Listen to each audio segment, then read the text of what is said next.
So it's like you don't even consider that in the view of what are my time losses for a run, because it's not a time loss. It is just run over at that point. Yeah, like I know, for example, I think we're definitely like, because we both definitely still time a lot of stuff ourselves and stuff like that. But for example, because I had that name in my head right now, Isaac, for example, mostly just takes the stuff that people say are fast, maybe times a bit, and then just and practices the sweat, but not really like times every single thing or something. Yeah, I mean, I feel like it depends what exactly I'm doing. I'm kind of similar to Isaac in that, in some ways. Like when I've been going through full clears over time recently here, there's been plenty of stuff that I try to go out of my way to lab, but then there's also plenty where I just, watch people who are fast, like just take reference straight out of what Coral does and be like, okay, I'll just do this too. Because it's just so much to learn when you're trying to go through full clears for the first time. If you haven't ever played Aura Berries or anything before, it's just such a monumental amount of new gaming you gotta be good at. But I did take more of a shortcut approach to some of it. So yeah, I get what Isaac is like there, but then there are times where I'm playing something like 7B and I'm like, okay, yeah, I'm gonna try and get as much as I can. Or like 4V, for example, I think as Oh well, yeah, right? yeah. Like Yeah, yeah. that was the one. There's this one really specific strat in the third room that I think about related to that.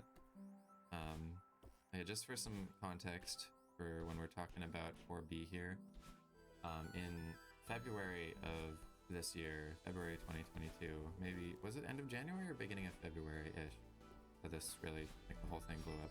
I don't remember exact date. I don't Okay, well, somewhere in either. there, it's not super important the exact days, but somewhere in there were a couple people in the span of a single day that got back-to-back world records in 4B, and a few of us on the verification team were like, oh, sick, this level's getting attention again, I want to try to run it.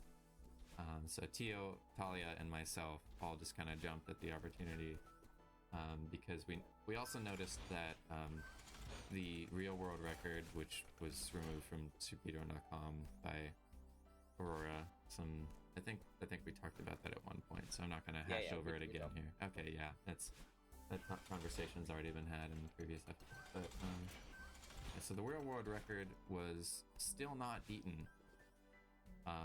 It went 242, 241 or something like that on these two new world records on SRC, but they didn't beat the actual record that was off of it.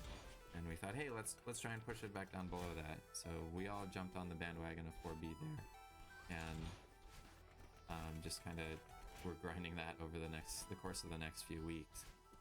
And it just made me realize how many tiny new things that we kind of like ran into through playing 4B there. And one of the weird things was this thing in room 3 where there's like the breakable wall near the beginning of the room, and if you break it at very, very close to the top, you can cancel it with a climb jump right after.